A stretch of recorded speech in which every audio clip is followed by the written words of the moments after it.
रामायण का यह वृत्तांत सुनकर आंखों में आंसू आ जाएंगे। जिस मनुष्य में प्रेम, त्याग और समर्पण की भावना हो, उस मनुष्य में राम ही बसते हैं।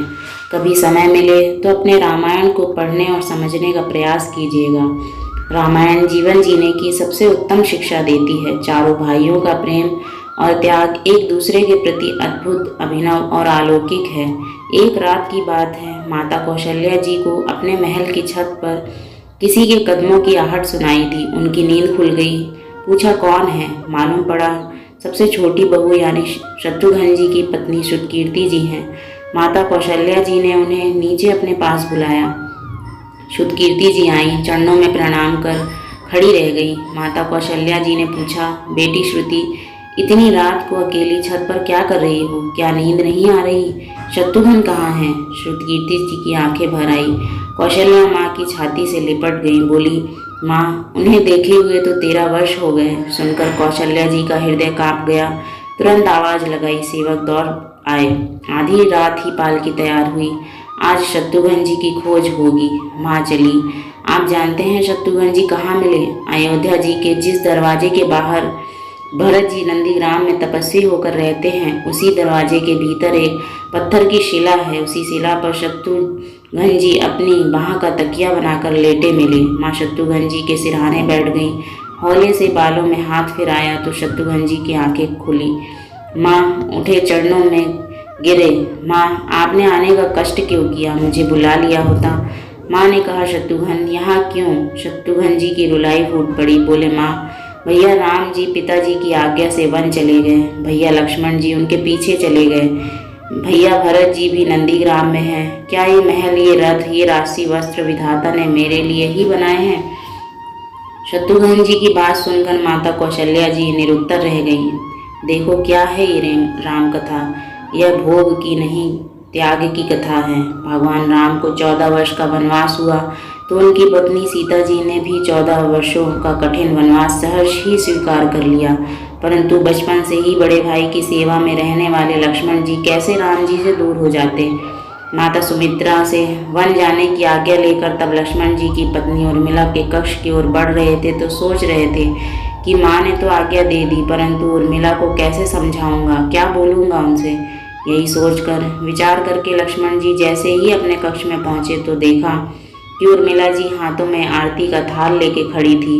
उर्मिला जी बोली, आप मेरी चिंता छोड़ प्रभु श्री राम की सेवा में वन जाओ। मैं आपको नहीं रोकूंगी। मेरे कारण आपकी सेवा में कोई रुकावट ना आए, इसीलिए साथ जाने की जिद भी नहीं करूंगी। जो बात कहने में लक्ष्मण जी को इतना संकोच हो रहा था, परंतु उनके कुछ कहने से पहले ही उर्मिला जी ने उन्हें संकोच से बाहर निकाल दिया। वास्तव में पत्नी का धर्म है, पति संकोच में पड़े उससे पहले ही पत्नी उसके मन की बात जानकर उसे संकोच से बाहर कर दे। लक्ष्मण जी प्रभु श्री राम के साथ वन में चले गए, परंतु 14 वर्षों तक पत्नी उर्मिला ने एक तपस्विनी की भांति कठोर तप किया। वहां वन में लक्ष्मण जी प्रभु श्री राम एवं माता सीता की सेवा में कभी सोए नहीं, परंतु उर्मिला ने भी अपने महलों के द्वार कभी बंद नहीं किए और सारी रात जाग जाग कर उस दीपक की लौ को बुझने नहीं दिया।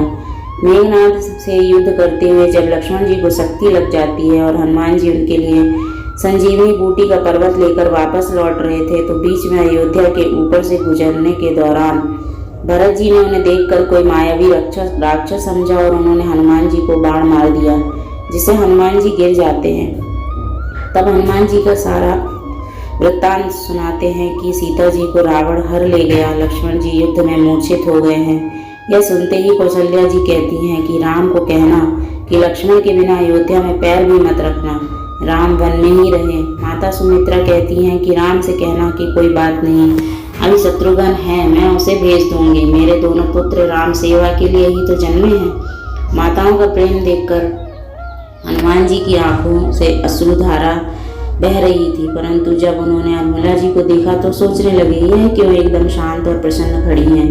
क्या इन्हें अपने पति के प्राणों की कोई चिंता नहीं है? हनुमान जी पूछते हैं, देवी, आपकी प्रसन्नता का कारण क्या है? आपके पति के प्राण संकट में हैं। सूर्योदय होते ही कुल का दीपक बुझ जाएगा। उर्मिला जी का उत्तर सुनकर कोई भी प्राणी उसकी वंदना किए बिना नहीं रह पाएगा। उर्मिला बोली, मेरा दीपक संकट में नहीं है, वो बुझ ही नहीं सकता। रही बात सूर्योदय की, तो आप बेशक कुछ दिन अयोध्या में विश्राम कर लीजिए, क्योंकि आपके वहां पहुंचे बिना सूर्य उदित हो ही नहीं सकता। आपने कहा कि प्रभु श्री राम मेरे पति को अपनी गोद में लेकर बैठे हैं। जो योगेश्वर प्रभु श्री राम की गोदी में लेटा हो, काल उसे छू भी नहीं सकता। यह तो वो दोनों लीला कर रहे हैं। मेरे पति जब से बन गए हैं तब से सोए नहीं हैं। उन्होंने ना सोने का प्रण लिया था, इसीलिए वे थोड़ी देर विश्राम कर रहे हैं, और जब भगवान की गोद मिल गई तो थोड़ा विश्राम ज़्यादा हो गया। वे उठ जाएंगे, और शक्ति मेरे पति को लगी ही नहीं। शक्ति तो प्रभु श्री राम जी को लगी है। मेरे पति के हर श्वास में राम है, हर धड़कन में राम है, उनके रोम रोम में राम है, उनके खून की बूंद बूंद में राम है, और उनके शरीर और आत्मा में ही सिर्फ राम है। तो शक्ति राम जी को ही लगी, दर्द राम जी को ही हो रहा। इसीलिए हनुमान जी आप निश्चिंत होके जाएं, आपके वहाँ पहुँचे बिना सूर्य उदित नहीं होगा। राम राज्य की नींव राजा जनक जी की बेटियां ही थी, कभी सीता तो कभी उर्मिला। भगवान राम ने तो केवल राम राज्य का कलश स्थापित किया, परंतु वास्तव में राम राज्य तो इन सबके प्रेम, त्याग, समर्पण और बलिदान से ही आया। लक्ष्मण सा भाई हो, कौशल्या माई हो, स्वामी तुम जैसा मेरा रघुराई हो, नगरी हो अयोध्या सी रघुकुल सा घराना हो, चरण हो राघव के जहाँ मेरा ठिकाना हो त्याग भरत जैसा, सीता सी नारी हो, लवकुश के जैसी संतान हमारी हो, श्रद्धा हो श्रवण जैसी, सबरी सी भक्ति हो, हनुमत की जैसी निष्ठा और शक्ति हो। जय श्री राम। यह वृत्तांत अगर आपको पसंद आया हो तो कमेंट में जय श्री राम जरूर लिखें, लाइक करें। ऐसी ही कहानी को सुनने के लिए चैनल को सब्सक्राइब करें। धन्यवाद।